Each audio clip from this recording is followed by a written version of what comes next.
आज हम लोग 10th क्लास का केमिस्ट्री सेकेंड चैप्टर पढ़ रहे हैं। चैप्टर का नाम है अम्ल, क्षार और लवण। क्षार, अम्ल, क्षार और लवण, तीन टॉपिक है इस चैप्टर में। इस तीन तरह के कंपाउंड का फॉर्मेशन होगा, कैसे कैसे होगा हम लोग आगे देखेंगे। तो सबसे पहला है अम्ल, क्षार और लवण। अम्ल से सब कोई वाकिफ है, लेकिन ये नहीं जानते हैं कि कौन से पदार्थ में कौन से अम्ल पाए जाते हैं, लेकिन वाकिफ है अम्ल से। अब हम लोग एक एक करके चलते हैं। तो सबसे पहला टॉपिक है अम्ल। तो अम्ल है क्या? सबसे पहले इसकी भूमिका जानेंगे कि अम्ल है क्या, इसका गुण क्या है, इसका उपयोग क्या है, यह हमारे जीवन में लाभदायक है या हानिकारक है, इसके बारे में जानेंगे। फिर पुनः क्षार के बारे में जानेंगे, उसी प्रकार लवण के बारे में जानेंगे। एसिड, बेस और साल्ट, इस चैप्टर का नाम है चैप्टर नंबर 2। अब समझिए, सबसे पहले है अम्ल। तो अम्ल कहते हैं किसे? अम्ल आया कहाँ से? अम्ल का प्रयोजन क्या है? तो अम्ल एक लैटिन भाषा का शब्द है। अम्ल की उत्पत्ति जो हुई है एक लैटिन भाषा का शब्द है एसिडस। एसिडस, जिसका अर्थ होता है साफ, अर्थात खट्टा पदार्थ। यानी कि जो पदार्थ जो हम खाते हैं, यूज करते हैं, अगर वो खट्टा है तो समझिए कि वो उसमें अम्ल की मात्रा है। अम्ल के कारण वो पदार्थ खट्टा होता है। तो अम्ल की उत्पत्ति एक लैटिन भाषा का शब्द है एसिडस, जिसका अर्थ होता है सावर, अर्थात खट्टा पदार्थ। एसिडस का अर्थ होता है खट्टा। यानी कि हम कह सकते हैं कि अम्ल वे पदार्थ हैं, अम्ल वैसे पदार्थ हैं जिसका स्वाद खट्टा होता है, जिसका स्वाद खट्टा होता है, जो नीले लिटमस पत्र को लाल कर देता है। इसका कंडीशन है, आपका एक यूनिवर्सल पेपर है लिटमस पत्र। तो लिटमस पत्र को अगर हम लोग अम्ल में डालेंगे, एक लिटमस पत्र है, मान लिया जाए कि ये लिटमस पत्र है, अब कोई अम्ल पदार्थ की अम्लीय पदार्थ है, जैसे इसमें एक बर्तन है, इसमें नींबू का रस है। अगर इस लिटमस पेपर को इस नींबू में हम लोग डालेंगे, डालने के बाद कैसे लिटमस पत्र ये नीला रंग का है, जो ही इसको हम लोग डालते हैं अम्ल में, तब उसके डालने के बाद इसको निकालते हैं, तो जहाँ तक अम्ल में ये भाग नीला लिटमस पत्र डूबा हुआ था, वहाँ तक देखते हैं कि ये भाग लाल हो जाता है। तो लाल जैसे ही अपने कलर को चेंज कर लेगा तो समझ जाएंगे कि उस पदार्थ में अम्लीय गुण था, जिसके कारण नीले लिटमस पत्र लाल हो गया। तो जो नीले लिटमस पत्र को लाल कर देता है, जिसमें H आयन मौजूद होती है, उसे अम्ल कहते हैं। और अम्ल जब भी कोई भी धातु से अभिक्रिया करता है, तो अभिक्रिया करने के बाद वो हाइड्रोजन गैस मुक्त करता है। अब हम ऐसा कर दिए कि कोई भी धातु से अभिक्रिया करता है, तो अब किसी भी धातु से करा दीजिए, तांबा इसे भी कराइएगा, वो अभिक्रिया नहीं करेगा। कैसे? अभिक्रिया जो होती है किसी भी धातु की, वो क्रियाशीलता श्रेणी के आधार से होती है। अब क्रियाशीलता श्रेणी का मतलब देखिए, यहाँ धातु की क्रियाशीलता हम लिखे हुए हैं। अब इसके आधार से जो ऊपर से नीचे की ओर आइएगा, जो ऊपर से नीचे की ओर आइएगा, तो क्रियाशीलता की जो श्रेणी है वो घटती है। यानी सबसे अधिक क्रियाशील पोटेशियम है और सबसे कम क्रियाशील Au अर्थात सोना है। अब यहाँ देख रहे हैं कि जिसमें कहता है कि H आयन मौजूद होती है, तो यहाँ तो हाइड्रोजन यहाँ है, तो हाइड्रोजन जहाँ देख रहे हैं, यहाँ से ऊपर वाले जितने भी तत्व हैं उससे अम्ल अभिक्रिया करेगा, यहाँ तक अभिक्रिया करेगा अम्ल। उसके बाद जो तत्व है Cu, Ag, Au, Hg, इससे अम्ल अभिक्रिया नहीं करेगा। क्यों नहीं करेगा? अब समझ लीजिए, जैसे अगर मान लिया जाए कि Cu प्लस अम्ल ले लें, कोई भी अम्ल ले लें, HCl, तो अब यहाँ जब इसको विस्थापन की बात आएगा, हम लोग पहले चैप्टर में जो पढ़े थे विस्थापन अभिक्रिया, वो विस्थापन अभिक्रिया से रिलेटेड है यहाँ, कि जब इसको अभिक्रिया कराएंगे तो अब उस कंडीशन में ये हाइड्रोजन को रिप्लेस करना चाहेगा, हाइड्रोजन को रिप्लेस करके ये अपना Cu ग्रहण करेगा स्थान, लेकिन हाइड्रोजन से कम क्रियाशील है Cu, अर्थात Cu है जो इसको रिप्लेस नहीं कर पाएगा। तो जब रिप्लेस नहीं कर पाएगा तो क्या हाइड्रोजन गैस मुक्त होगा? हाइड्रोजन गैस नहीं मुक्त होगा। इसीलिए जब भी अभिक्रिया करेगा तो हाइड्रोजन से ऊपर जितने भी तत्व आप देख रहे हैं, इसकी क्रियाशीलता हाइड्रोजन से अधिक है, तो इसको रिप्लेस हाइड्रोजन को करेगा। और हाइड्रोजन से जो नीचे तत्व आए हैं, ये आपको चारों तत्व है जो हाइड्रोजन को रिप्लेस नहीं करेगा, अर्थात इससे अभिक्रिया नहीं करेगा। तो कहता है कि जब धातु से अभिक्रिया करता है तो हाइड्रोजन गैस मुक्त करती है। अब कौन सी धातु से अभिक्रिया करेगा तो हाइड्रोजन गैस मुक्त करेगा? आप क्रियाशीलता श्रेणी के आधार से समझ सकते हैं कि जो हाइड्रोजन से ज़्यादा एक्टिव है उसी से वह अभिक्रिया करेगा। जो हाइड्रोजन से कम एक्टिव है, क्रियाशील है, वह अम्ल है, जो हाइड्रोजन से ये चारों तत्व से अभिक्रिया नहीं कर पाएगा। तो कहता है जिसका स्वाद खट्टा होता है, जो नीले लिटमस पत्र को लाल कर देता है, और जिसमें H आयन मौजूद, जिसमें हाइड्रोजन आयन मौजूद होती है। अब बहुत सारी बात आती है कि बहुत सारे ऐसे तत्व हैं कि जिसमें हाइड्रोजन आयन मौजूद है, तो उसको कह दीजिएगा कि आप तो सर कहे थे कि जिसमें हाइड्रोजन आयन होगा तो अम्ल होगा। जैसे H2O, तो H2O में भी हाइड्रोजन है तो ये भी अम्ल है। नहीं, ऐसा नहीं कि सिर्फ हाइड्रोजन आयन होना चाहिए। तो सबसे इम्पोर्टेंट है कि इसका स्वाद खट्टा होना चाहिए और नीले लिटमस पत्र को लाल कर देना चाहिए। अगर जल में हम लोग नीले लिटमस पत्र को डालेंगे तब पर भी कोई प्रभाव नहीं पड़ेगा, अर्थात वो अम्ल नहीं है। तो जिसमें H आयन मौजूद होता है उसे अम्ल कहते हैं। धातु से अभिक्रिया करके हाइड्रोजन गैस मुक्त करता है उसे अम्ल कहते हैं। जो नीले लिटमस पत्र को लाल कर देता है उसे अम्ल कहते हैं। अगर अम्ल का ट्रिक भूल जाते हैं, सपोज दैट कि अम्ल नीला को लाल कर रहा था कि लाल को नीला कर रहा था, तो उसके लिए एक कंडीशन है। सबसे आसान सा तरीका कि आप अनिल को याद रखें। अनिल, अगर अनिल को याद रखते हैं तो अनिल से आपका अम्ल का परिभाषा निकल जाता है। कैसे? आ से हो गया अम्ल, नी से हो गया नीला, ल से हो गया लाल। अर्थात अम्ल हमेशा नीले लिटमस पत्र को लाल में बदलेगा। अब अगर आप ऑब्जेक्टिव में हमेशा एक क्वेश्चन आता है इस टाइप का कि अम्ल नीले को लाल करता है, लाल को नीला करता है, काला को बैगनी करता है, बैगनी को ब्लू करता है, इस प्रकार का कंडीशन आती है उसमें, तो लड़का अधिकांशतः जब सस्पिशन होता है वहाँ भूल जाता है। तब भूलिए नहीं, उसके लिए एक नया ट्रिक है, वो है अनिल। अनिल को नाम है, अनिल को याद रखिएगा। अम्ल नीला को लाल कर रहा था कि लाल को काला कर रहा था, इस अनिल के आधार से आप उसको डिफाइन कर सकते हैं कि अम्ल आ से अम्ल, नी से नीला, ल से लाल। अर्थात अम्ल जो है वो नीले लिटमस पत्र को हमेशा लाल करता है। जैसे HCl, H2SO4, HNO3, H3PO4, HBr, HI, ये सारे के सारे देख रहे हैं कि अम्ल है। सारा का स्वाद खट्टा होता है। अब कहाँ पाया जाता है इसके बाद के बारे में हम लोग बाद में देखेंगे, लेकिन ये सब में हाइड्रोजन आयन मौजूद है, सबका स्वाद खट्टा होता है, वह नीले लिटमस पत्र को लाल कर देता है। तो इस प्रकार ये अम्ल का उदाहरण है। ये सारे के सारे अम्ल हैं, सब में देखिए हाइड्रोजन आयन उपस्थित। अब अम्ल की बात, अम्ल का वर्गीकरण हम लोग करेंगे। तो अम्ल के प्रकार, तो अम्ल के प्रकार में जब हम लोग आएंगे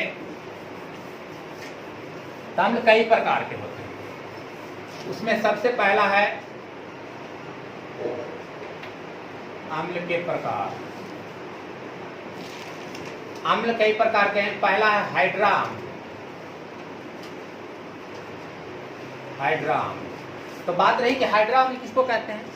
तो वैसे अम्ल जिसमें सिर्फ हाइड्रोजन आयन, जिसमें सिर्फ हाइड्रोजन हो, जिस अम्ल में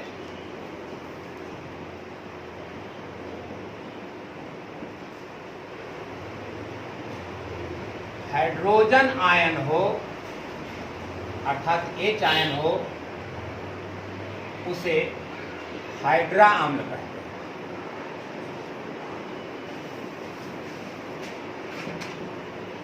तो जिस अम्ल में हाइड्रोजन हो और ऑक्सीजन न हो, जिस अम्ल में हाइड्रोजन हो लेकिन ऑक्सीजन न हो, तो उस अम्ल को हम लोग कहते हैं हाइड्रा अम्ल। जैसे अभी उदाहरण दिए थे, देखिए HCl हाइड्रोक्लोरिक अम्ल, इसका नाम है हाइड्रोक्लोरिक अम्ल। सिर्फ हाइड्रोजन है, ऑक्सीजन नहीं है, अर्थात ये हाइड्रा अम्ल के अंतर्गत अम्ल है, लेकिन हाइड्रा अम्ल के अंतर्गत आएगा। HCl, HBr, हाइड्रोब्रोमिक अम्ल, HI, ये सारे के सारे ETC, ये सारे के सारे हैं जो कौन सा अम्ल है, हाइड्रा एसिड। तो जिस अम्ल में हाइड्रोजन हो और ऑक्सीजन ना हो तो उस अम्ल को कहते हैं हाइड्रा अम्ल। दूसरा ऑक्सी अम्ल, ऑक्सी एसिड। तो जिस अम्ल में हाइड्रोजन और ऑक्सीजन, जिस अम्ल में हाइड्रोजन और ऑक्सीजन दोनों कंपोनेंट्स होंगे, दोनों एलिमेंट्स होंगे, हाइड्रोजन भी मौजूद होगा और ऑक्सीजन भी मौजूद होगा, तो जिस अम्ल में हाइड्रोजन और ऑक्सीजन दोनों होंगे उस अम्ल को कहते हैं ऑक्सी अम्ल। जैसे H2SO4, देखिए यहाँ हाइड्रोजन भी है और ऑक्सीजन भी है। H3PO4, H2CO3, ये सारे के सारे अम्ल हैं जिसमें हाइड्रोजन भी है और ऑक्सीजन भी है। तो जिस अम्ल में, देखिए इसका परिभाषा सुन लीजिए फिर से, कि वैसे अम्ल जिसमें हाइड्रोजन और ऑक्सीजन दोनों तत्वों की मौजूदगी होगी तो उस अम्ल को ऑक्सी अम्ल कहेंगे, और जिसमें सिर्फ हाइड्रोजन मौजूद होगा उसे हम लोग हाइड्रा अम्ल कहते हैं, और जिसमें हाइड्रोजन और ऑक्सीजन दोनों होगा उसे ऑक्सी अम्ल कहते हैं। जैसे H2SO4, H3PO4, H2CO3, ये सारे के सारे ऑक्सी अम्ल के अंतर्गत आते हैं। अब हम लोग तीसरा देखते हैं,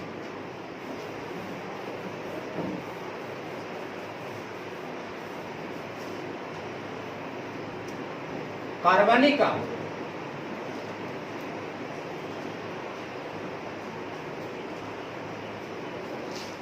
तो जिस अम्ल में कार्बन मौजूद, वो अम्लीय गुण उसमें भी होगी, लेकिन कार्बन की मात्रा होगी, यानी कि कार्बनिक यौगिक के अंतर्गत आएंगे, तो उस अम्ल को हम लोग कहते हैं कार्बनिक अम्ल कहते हैं। जैसे एसिटिक एसिड, फॉर्मिक एसिड, इस अम्ल में कार्बन की मात्रा है, ये कार्बनिक पदार्थों से पाया जाता है, ये कार्बनिक यौगिक के भी अंतर्गत आते हैं। तो जिस अम्ल में कार्बन की मात्रा हो उसे हम लोग कार्बनिक अम्ल कहते हैं। अकार्बनिक अम्ल,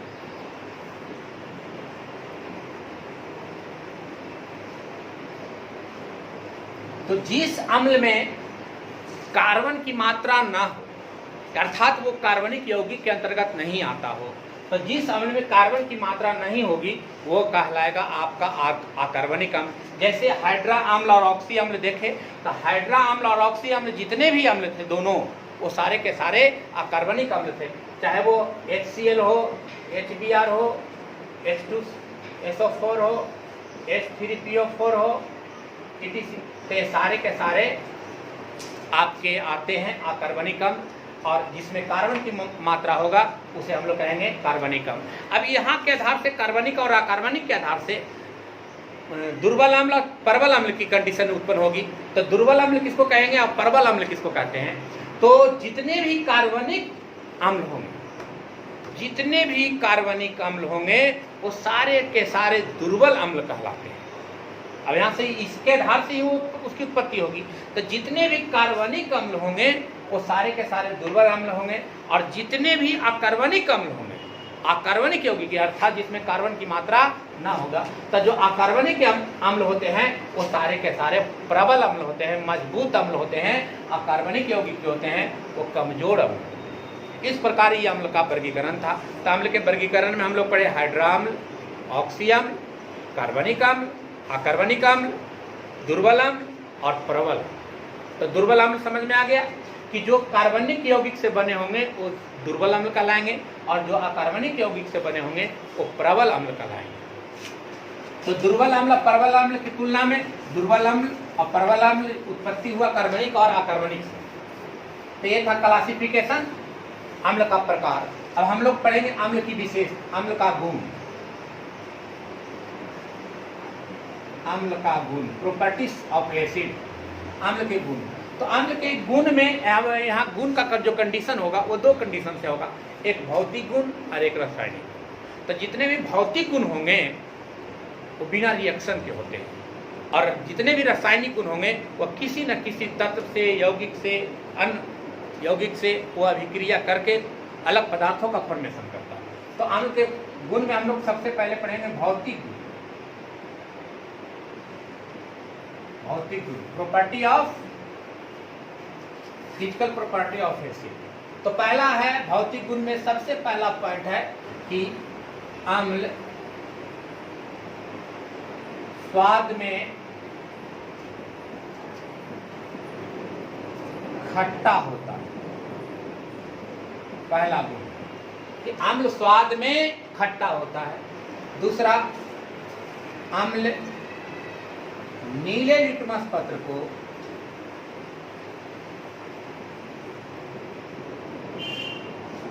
लाल कर देता है।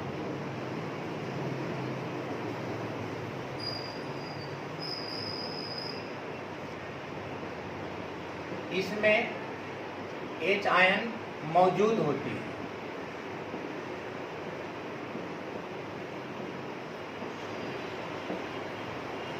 प्रॉपर्टी के आधार से आइए, भौतिक गुण के आधार से, तो अम्ल का जो गुण होता है, अम्ल स्वाद में खट्टा होता है, यह नीले लिटमस पत्र को लाल कर देता है, इसमें हाइड्रोजन आयन मौजूद होती है।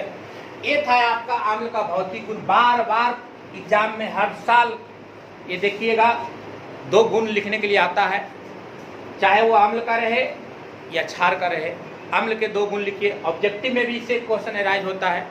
तो अम्ल का गुण, भौतिक गुण में हम लोग पढ़ेंगे कि अम्ल स्वाद में खट्टा होता है। अब अम्ल की उत्पत्ति कहाँ से हुई? तो एक लैटिन भाषा का शब्द है एसिडस। एसिडस का मतलब होता है साबर, अर्थात खट्टा। तो अम्ल स्वाद में खट्टा होता है, अम्ल नीले लिटमस पत्र को लाल कर देता है, इसमें H आयन मौजूद होती है, उसे हम लोग क्या कहेंगे?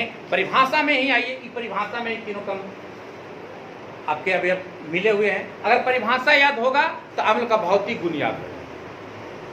अब हम लोग पढ़ेंगे रासायनिक गुण।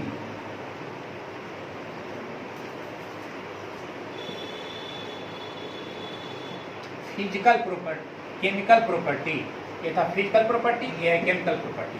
तो अम्ल, अगर अम्ल को धातु से अभिक्रिया कराएगा, पहला गुण में ही है रिएक्शन विथ मेटल, धातु से अभिक्रिया।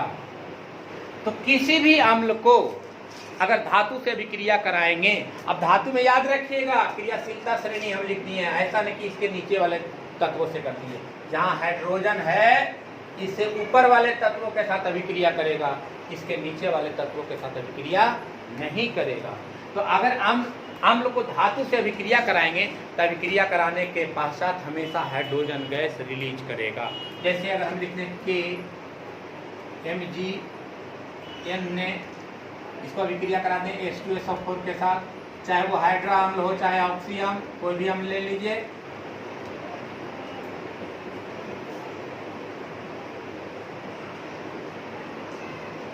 यहाँ के इसकी संयोजकता 1, ये रिप्लेस करेगा हाइड्रोजन को, अभिक्रिया करेगा सल्फेट के साथ, इसकी संयोजकता 1, इसकी संयोजकता 2, तो अभिक्रिया करेगा तो इसका इधर आएगा, तो बनाएगा K2SO4 plus hydrogen gas release हो जाएगा।